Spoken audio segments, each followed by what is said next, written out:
What's going on YouTube? So today's going to be like a different kind of video.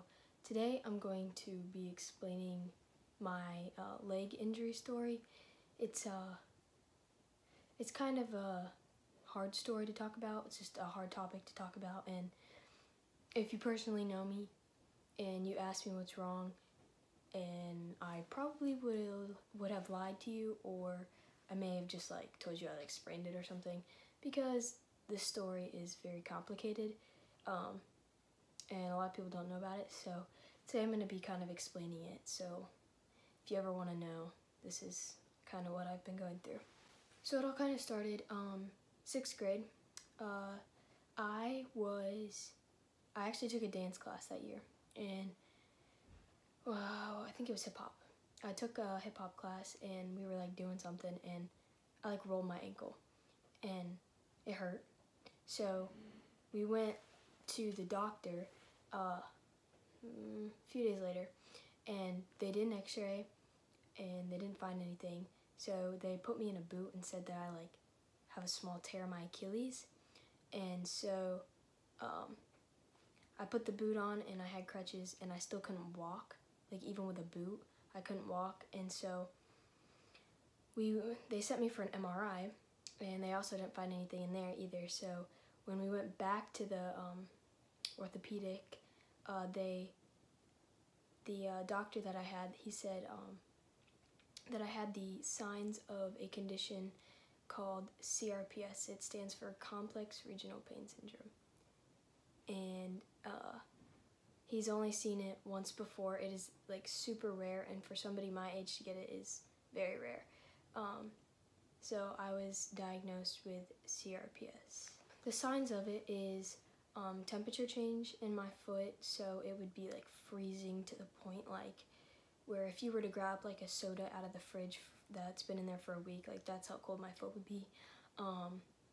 And it could be super hot, so it would be in a burning stage. There were 2 different stages, and those were the 2. It also has very bad color changes. It'd be swollen, it'd be purple, very, very painful also. And so I'm in 6th grade, so I don't know what the heck's going on. And we went to a bunch of different doctors, like specialists and stuff, and I would have been like 12, and I didn't know what was going on. I was just kind of going to each appointment, trying to figure out like what this is. And so the next few weeks was tough, and it was hard for me to keep friends, make friends. School was definitely tough. Stressed out a lot of schoolwork and stuff. And I had definitely almost lost a few friends.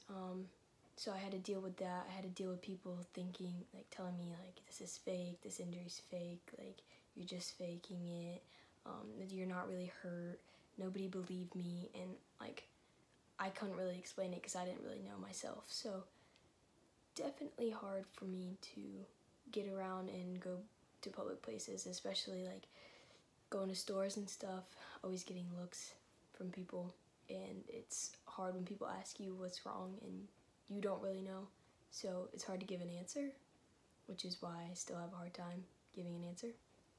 So then I went to a specialist who dealt with CRPS, and they put me on some like medication, and first night I took it, I was asleep all during school. I couldn't get to my next class, I couldn't stay awake, and so I decided not to do that medication because it was definitely just not for me. But I just had to do a lot of physical therapy because there's not much of a cure for it, and so physical therapy was really the only thing I could do. So the next 6 months was recovery of physical therapy and trying to walk again. But 6 months later, I came back and I was able to walk and do what I want. So I thought, okay, this is done, like I don't have to deal with this ever again. Between the time of 6th and 7th grade, I played soccer, I played hockey. I think those were the only sports I was playing at the time. And at the spring of my 7th grade year, I was walking across the floor and I felt a pop in my leg, and immediately I knew. I was like, great, like this is back, like I could feel it. And so 7th grade, it came back in the spring, and then again it was hard for me to like tell people what was going on, and I dealt with it in my foot for a few months. I think it was 3, and it actually switched from one foot to the other, so I dealt with it on both feet in 7th grade. So I couldn't play hockey. I missed out on my spring season of hockey. Soccer season was done. 7th grade was a better year academically and friend-wise, so 7th grade was definitely easier than it was in 6th grade, but still definitely very painful. And I went to a new physical therapist who has dealt with CRPS and chronic patients. So she was the one I dealt with for 3 months, and then I recovered, and between 7th and 10th grade, I played hockey, I played soccer, I played basketball, I played softball, I played all these sports. Nothing happened. I mean, I had a few injuries in between, like a concussion, a knee injury, but those were all quick, easy heals. But I was definitely still afraid of it coming back when I like rolled an ankle or something. I was definitely always afraid of it coming back because the recovery time can be longer than ever, and there's no cure, so you don't know when. I don't know when it's gonna come. I don't know when it's gonna go away. So that was a hard mental block. It's just like it coming back was like my biggest fear, but it never did. And in October of this year, I was laying in bed on a Sunday night, October 7th. Don't know why I remember that date, but I do. I was laying in bed and I felt like this like muscle spasm almost in my leg, and like it started to hurt, and I was like, oh my God, like it's coming back. And so all night I was like tossing and turning. I didn't know what to do, and I was just terrified of it like actually like coming back. And so Monday morning I walk into school and I was like, Mom, like this is back, and I can't do it, like I can't deal with it. So we had 3 days of school that week, and I just limped around school trying to tell myself it's not back, like I'm okay. And then after those 3 days of school, we had a hurricane, so I was able to relax and kind of figure out my life. But it definitely came back, and it was probably worse than ever. So having 2 relapses, I have a better understanding of what I am going through, because even I sometimes don't understand. And this condition is definitely takes a toll on someone's life. So I got on crutches. I immediately went back to physical therapy. This year is definitely a struggle in school for me, dealing with CRPS. I've been turning stuff in late. I've been not showing up at school, failing tests and major assignments and stuff. And it's hard for me because I'm a student athlete, so I try to get good grades. I'm try to get all A's. Like that's what I want for me. And so I've definitely had like a big struggle schoolwork wise. And I was failing English. I was coming close to failing math. I'm still trying to work my way back up. I'm still not where I want to be. And this condition takes somebody by surprise. Like you don't know. It's so rare, and it's even rare to have a relapse for someone my age. And so I get a lot of people asking me like, what's wrong? Like, did you break it? Did you sprain it? And I've usually lied and just been like, yeah, I sprained it or something. But that's not true. And so my classes are everywhere around the school. They're like far away from each other. So I was getting exhausted and stuff, just crutching around. And So I ended up getting a wheelchair to help with not being as tired, and to help with my arm because I started to feel CRPS coming in my arm. So I got in a wheelchair and just kind of took it slow. And so I definitely got even more looks, and like people like looking at me like I'm some crazy person. And it's hard because I want to open up to a lot of people about what I'm feeling and what I'm going through, but there's nothing that anybody can do to help. So there's no reason to tell people what I'm going through if nobody can help me. And that's just kind of a struggle I still have, is like opening up to adults and even friends. It's hard to open up to say what I'm feeling, and that's probably the hardest part about it, is not being able to tell someone what you're going through, because nobody really does understand unless you've had CRPS. Like, you will never understand the pain that someone goes through dealing with this. This pain is worse than childbirth. It is worse than most cancer, pain-wise.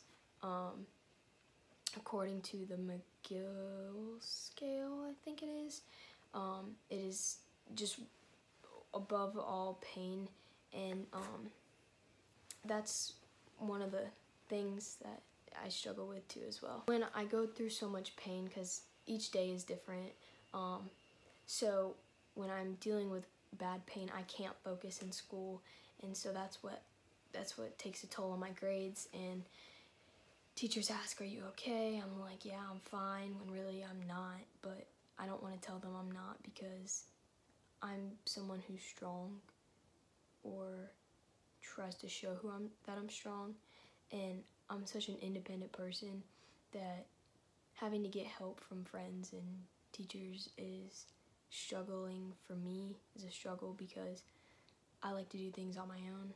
I don't want people's help. I want to do it my way, on my own time, and that's what's hard, is like having to rely on people to help me like get from class to class, or help me turn something into a table or something, and that's also very hard for me as well. So yeah, after me being just like so I've been dealing with this for over 2 months now, and I don't know when I'm gonna get better. I'm doing physical therapy with the same physical therapist I had in 7th grade. She's great. Doing a lot of water therapy, hoping that will help. Just, it's weird because I can like limp in the water, but I can't walk. Like, if I tried to walk right now, I would feel like glass and pins and needles would be just shooting through my leg, and the pain is just unbearable. There are times where I can't even, like, I just can't, and I've had a lot of mental breakdowns through this journey, I guess, and it's not the best situation, but I wouldn't want really anyone else to kind of go through it, because the pain is so bad that nobody deserves that kind of pain. But yeah, I'm just trying to push through, kind of just trying to keep a good attitude about it. It's not the best situation. I missed basketball tryouts due to it. Luckily the coach left a spot for me on the team, so if I get back in time, I can play, but I don't know if that'll work, like that'll happen. I'm trying to get back, but even if I do start to walk again, I still have to learn how to run and pivot and all that stuff, and I'm just not sure if I'm mentally there yet. I'm just trying to find ways to keep myself positive, because I just got my license like 2 weeks before I got hurt, and so I can't drive right now because it's my right foot, and that's just killing me. And it's snowing right now, and I can't go out and play in it. I can't. It's like a struggle just to even bring my dinner plate to the table. It's just the little things, and there's a lot of things that just like make me mad and upset that happen. Just, I don't know why, it's just easily making me upset, because I hear the same thing over and over, and everybody's like, "You're gonna get better." I will believe it when I feel it. I have not felt better, And that's just the thing that people just don't understand. I feel like I've lost a lot. I don't want to say I lost hope, but I'm losing positivity. I've lost the ability to walk. I've lost the ability to play sports, hockey, basketball. And for a time I lost the ability to write and play guitar, and I have a hard time with that because I need to find a way to escape and do something else, to take my mind off of it. And that's what I struggle with a lot, is because I don't have the energy to do stuff, and if I do, it's not, I don't really like to talk about it, so yeah. I don't know when I'll get better. I don't know if I'll ever walk again. I don't know if I get better and it'll come back. I don't know. And I won't ever have the answer to it. But I'm not gonna give up yet.